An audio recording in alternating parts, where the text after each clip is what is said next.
নমস্কার বন্ধুরা, Tiyasha food house চ্যানেলে নতুন একটা রেসিপিতে সকল বন্ধুদের স্বাগত।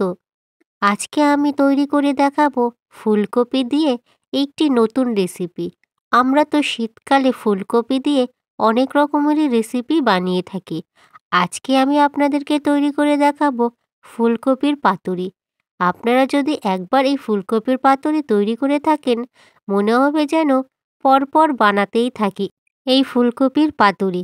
আর এই ফুলকপির পাতুরি গরম ভাতের সাথে জাস্ট অসাধারণ লাগে।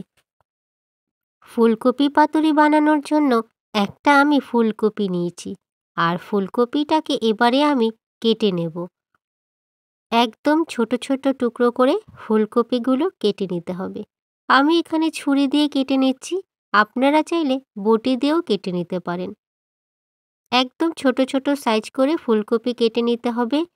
ছোট ছোট সাইজ করে কেটে নিলে পাতুরিও খুব ভালো হবে। নুন মশলা খুব ভালোভাবে ফুলকপির মধ্যে মিশে যাবে।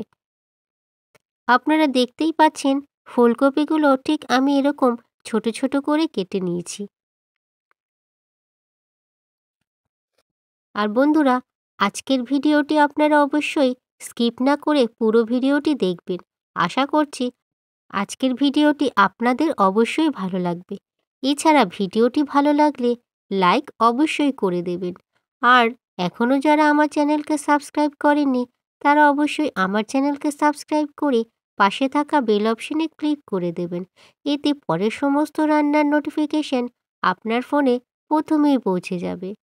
এছাড়া যারা ফেসবুক থেকে আমার ভিডিওটি দেখবেন, তারা তিয়াশা ফুডস হাউস চ্যানেলটিকে অবশ্যই ফলো করে দেবেন। ফুলকপিগুলো সব কেটে নিয়েছি। এরপরে ফুলকপিগুলো আমি ভাপিয়ে নেব। একটা সসপ্যানে কিছুটা জল নিয়েছি, আর জলের মধ্যে দিলাম 1 চামচ নুন, আর দিচ্ছি হাফ চামচ হলুদের গুঁড়ো। এবারে এই জলের মধ্যে ফুলকপিগুলো দিয়ে দেব। আর ফুলকপি প্রায় 2 থেকে 3 মিনিটের মতন ভাপিয়ে নেব, বেশি সিদ্ধ করব না। একটু নেড়ে নিলাম ফুলকপিগুলো, তারপরে একটা ঢাকনা দিয়ে ঢেকে রাখলাম। এরই মাঝে আমি ফুলকপির পাতুরির মশলা বানিয়ে নেব। আমি মশলা শিলনোড়ায় বেটে নেব। আপনারা চাইলে মিক্সচার মেশিনেও বেটে নিতে পারেন। প্রথমে দিলাম 1 টেবিল স্পুন কালো সর্ষে, তারপরে দিচ্ছি 1 টেবিল স্পুন সাদা সর্ষে, এবার দিলাম হাফ টেবিল স্পুন পোস্ত, আর দিচ্ছি 6-7টা কাজু বাদাম।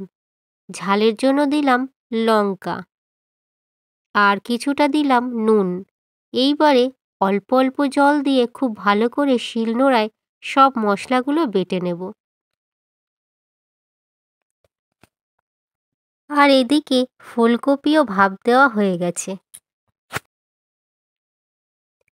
এখন আমি দেখে নিচ্ছি ফুলকপিটা কতটা সিদ্ধ হলো। আর আমি একদম পুরোপুরি সিদ্ধ করব না, কিছুটা সিদ্ধ হয়ে গেছে, প্রায় 50%-এর মতন সিদ্ধ করলেই হয়ে যাবে। এইবারে আমি জলটা ঝরিয়ে নেব আর ঠান্ডা করে নেব। আর তারই মাঝে পাতুরির জন্য কলা পাতাগুলোকে সেঁকে নেব। কলা পাতাগুলো সেঁকে নিলে যখন আমি কলা পাতা ভাঁজ করব তখন ছিঁড়ে যাবে না, সেই জন্যই কলা পাতাগুলো সেঁকে নিতে হবে। আর এখন কপিও ঠান্ডা হয়ে গেছে। এরপরে পাতুরির জন্য এক এক করে সব মশলাগুলো এর মধ্যে দিয়ে ভালো করে মাখিয়ে নেব। প্রথমে আমি যেই মশলাগুলো শিলনোড়ায় বেটে নিয়েছি সেই মশলা দিয়ে দিলাম। তারপরে দেব স্বাদ অনুযায়ী নুন। তবে সিদ্ধ করার সময় আমি নুন দিয়েছি, সেই আন্দাজ মতনই আবার নুন দিতে হবে। এখন দিলাম 1/4 টিস্পুন হলুদের গুঁড়ো। তারপর দিচ্ছি পাতুরে টেস্ট বাড়ানোর জন্য ধনেপাতা। আর সবশেষে পাতুরের টেস্টটা আরও দ্বিগুণ করার জন্য দিয়ে দিচ্ছি কাঁচা সর্ষের তেল। এইবারে এই সব কিছু দিয়ে খুব ভালো করে আমি হাত দিয়ে মাখিয়ে নেব। হাত দিয়ে মাখিয়ে নিলে সব মশলাগুলো ফুলকপির মধ্যে ভালোভাবে মিশে যাবে, আর তখন খেতেও খুবই ভালো লাগবে।